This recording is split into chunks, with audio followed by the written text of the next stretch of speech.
just in his cell, urinating, defecating in there, food all over the place. He's naked in there. And I'm just trying to get him to be placed somewhere where he can receive the level of care that he needs because he can't receive it here.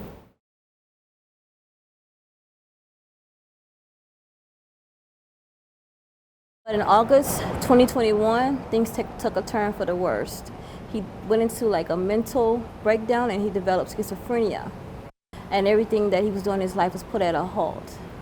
And from August 2021, there's a string of inpatient visits, just week after week after week.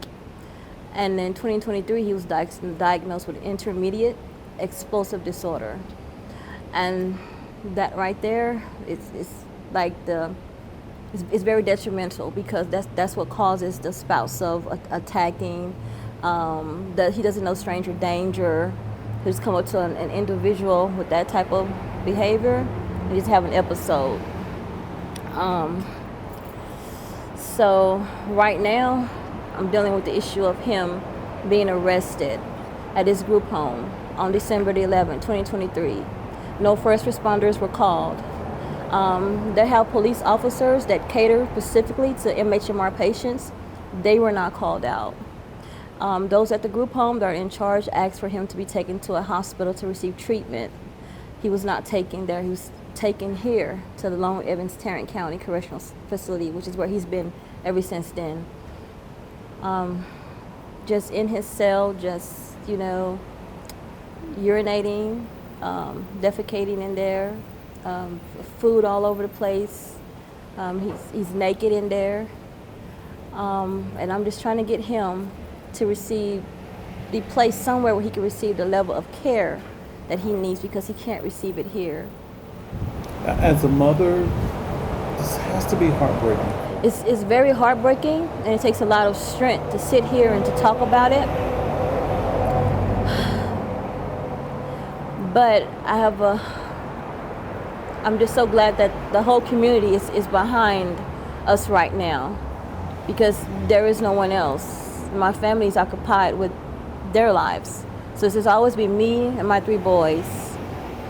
And mind you, I have a 10-year-old who's also autistic, nonverbal, with disrupted mood disorder, where he fights and attacks. And he's currently in a treatment, like a hospital treatment facility, getting ready to be transported to a SLOC next month. So me dealing with those two boys, and I have another 11-year-old who's just in the middle, has been very detrimental and strenuous on our family. So I'm just want to do all I can and press forward and get Kaiyere the help that he needs. Knowing that Tarrant County Jail has had so many jail deaths, 46 since 2017, what's going through your mind when your son is in there not getting the level of care he needs right now? It's scary, and I'm worried about losing him. I'm worried that I'm going to lose him if I don't get him out of here. He's already lost a tremendous amount of weight.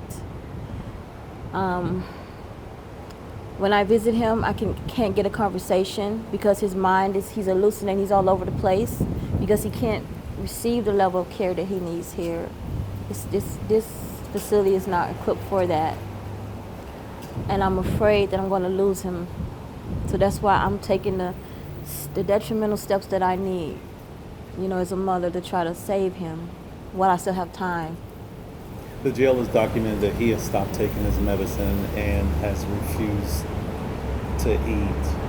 How much weight has he lost, and what's your concern on that? When he came in, he was around 270. Now he's 6'3", so now he's about maybe 145 with that height, about 145, but it's skin and bones.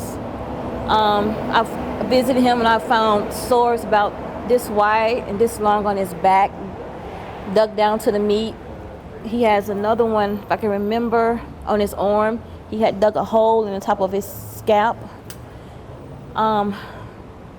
When I visit him, all he says is, Can he go home? Can he go home? Can he go home? Or he asks for Takis. But there's no conversation because he's so incompetent. All he wants to do is, there's mom, I want to go home.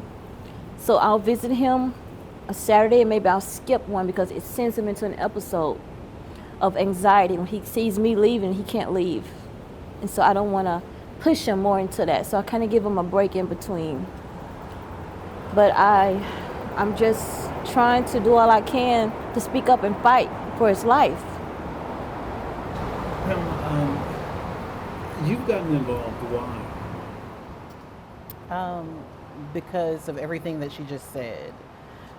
Because so many families in Tarrant County and Fort Worth are languishing with no help, no recourse, no support, and their family members are dying in the Tarrant County jail. They're dying on the streets in Tarrant County because we do not have the proper, the full spectrum of mental health care that people need who are struggling with mental illness. So they're falling through the cracks. Has your organization posted his bond to try to get him out of the jail and moved to a facility since he's been deemed a criminal? That's a good point. That's another reason why we got involved, is because people with mental illness are actually being criminalized instead of getting the care that they need. In Kaiyere's case, he has a $3,500 bond, but his mother can't even pay that. We can't help him with that because he has a mental health hold.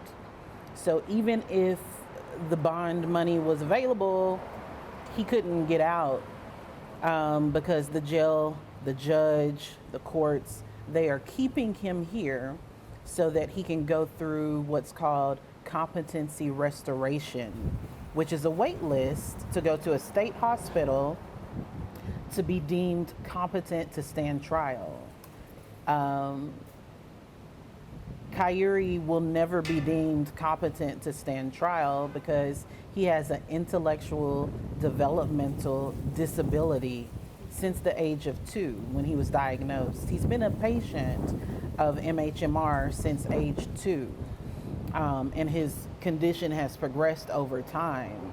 So he can't take a pill or go through treatment that's going to bring him to the level of competency to where he can participate in his own defense.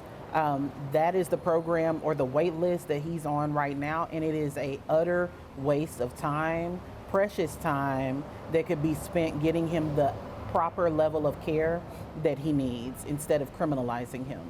With the work that your organization does, what is your biggest fear right now when it comes to her son?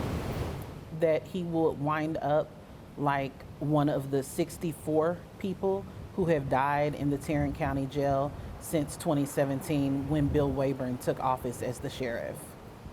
We're afraid that we're going to lose Kai if he doesn't get the help that he needs right now. And it's up to the district attorney, MHMR, in Tarrant County to get him the help that he needs. The district attorney, Phil Soros, must drop the charges against Kaiyere. Stop criminalizing him. No one involved in the incident wants him criminalized. The group home where he had the manic episode, they never wanted him criminalized. They called the police to take him to JPS Mental Health so that he could get crisis care and be stabilized. But Fort Worth police instead took him to Tarrant County Jail and threw him in a cage.